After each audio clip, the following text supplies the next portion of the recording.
Okay, hello everyone, welcome back to the Robert Samuel Show. A little bit of a long overdue video. As I say in the beginning, I've been very busy this time and haven't gotten around to recording, but here I am. So a few months ago, I had the honor of being photographer on my friend Kelly's film titled Skunk Bite. The film was a fun horror comedy that was shot in this cabin in Pennsylvania, and I knew that the photo ops were gonna be great. You know, cabin in the woods energy, very creepy, very isolated, which is what the film's going for. And usually on set, I work in the sound department. So being in the kind of BTS photo section was kind of new and fun for me. Obviously, I do photography and I work in film, but I never had a chance to combine the two. And this was a good opportunity to just kind of experiment and see what I could get. An advantage of doing behind the scenes photography on set is that most of the time the scenes will be already lit by the cinematographer. In this case, his name was Hayden Klein. He is a great cinematographer. He was mine on my film last year, Personal Pizza, and so I knew he was gonna light it amazing. So I definitely got to take full advantage of his already lit scenes. For this gig, I brought a few of my cameras actually, which was definitely the smart move considering what ended up happening, and I'll get into that later. I brought the Minolta X570. I brought the Sony a6300 shooting RAW, planning on using Dehancer. And I also brought the Ricoh TF900, which was at the time a new pickup of mine, a point and shoot. And this shoot was fully me testing it. I had not done a test roll, and so it was a little risky bringing it, but I did it anyways, and we'll see what the results were. I guess first one to talk about, let's talk about the problem camera. This case was the Minolta X570, the SLR. As my channel has kind of shown, I love this camera. It's been one of my favorite 35mm SLRs for a while. I did a handful of videos of me going through different SLRs from the XGM to the XG1, and then ending up on the X570. However, I think I may have to shelf the camera. It is unfortunately on its last legs, or it's just completely unreliable. So basically what happened is about halfway through the shoot, the film winder jammed. I don't think the spokes were getting caught on the film, and it was basically just fully detaching, and then the winder would kind of just become like jello and just wouldn't wind the film. I can't tell if I can fix the camera. I'm definitely not going to be able to take it on shoots. I have yet to put a new film canister in because I'm kind of like not afraid, because it's not the worst thing. It's not like I'm gonna die, but I am reluctant to use it for anything that requires a deliverable. If I have the free time, I'll definitely check it out and test something, but I was still able to get some shots. I got 2 shots that I loved, 2 very hazy stylized shots of one of the main actresses, Leanne, which I love. Obviously been using the Black Pro Mist filter, 1/8. And I also got a long exposure of the house next door right before it started jamming. Seeing that it jammed about halfway through the shoot and halfway through the roll, I had to perform a little bit of surgery during the shoot while we were filming a scene, which was a little stressful.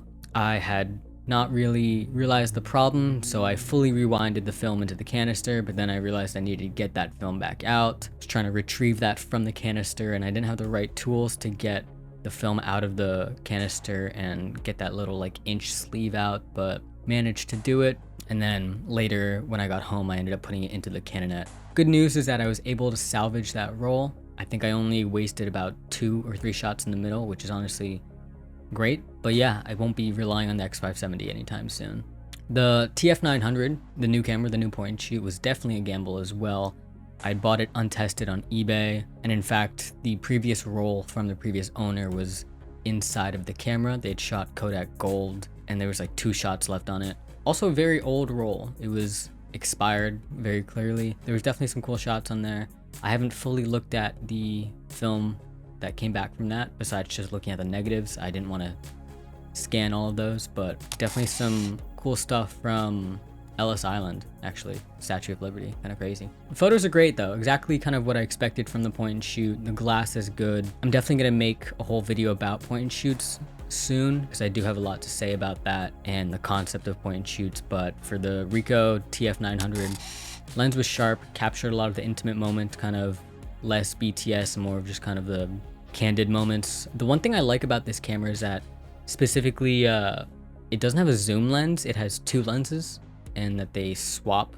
So the different focal lengths I believe are 35 and 70.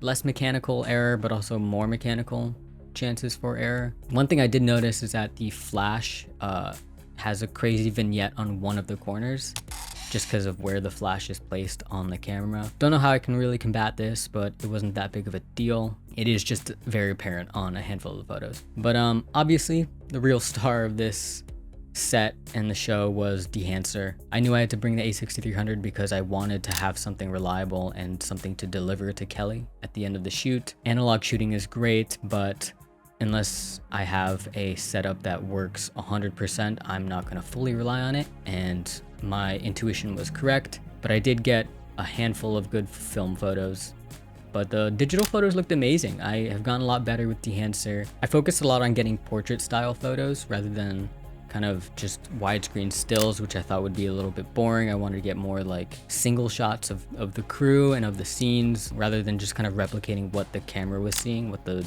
cinema camera was seeing. Watching Kelly doing the makeup herself was really impressive and entertaining, of course. Some of my favorite photos were of one of our producers, Mikkel, who was just extremely photogenic. And then during golden hour, during the set, when I went to take the long exposure on the film camera, I also brought the A6300.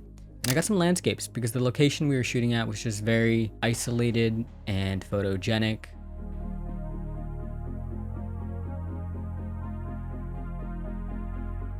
The cabin kind of looked like Lincoln Logs. In front of the cabin was a very big landscape, giant property. There were only two houses to our left and right.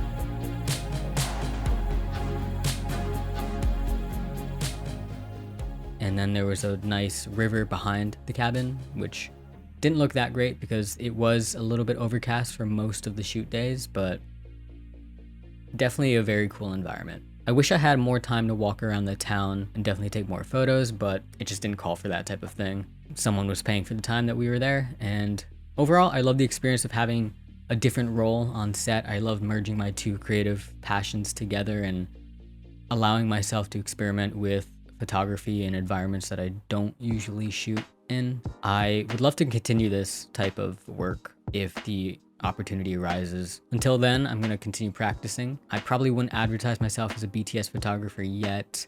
I would want to kind of build my portfolio a little bit, but definitely looking forward to this in the future. And I just want to say that this video is not sponsored by Dehancer. I do have a code, Robert Samuel, for 10% off their photo and video plugins. The thoughts and opinions of the plugins are still my own. I'm not swayed by their influence, and I genuinely love the plugin. So keep an eye out for the new videos soon. I have a lot of stuff planned, a lot of stuff personally and job-wise that are going on in my life, but I'm trying to do as much as I can here and there, while also developing my film photography channel, because getting a lot of new subscribers and new comments, and there's clearly an interest, and I still want to provide for everyone. So until next time, peace.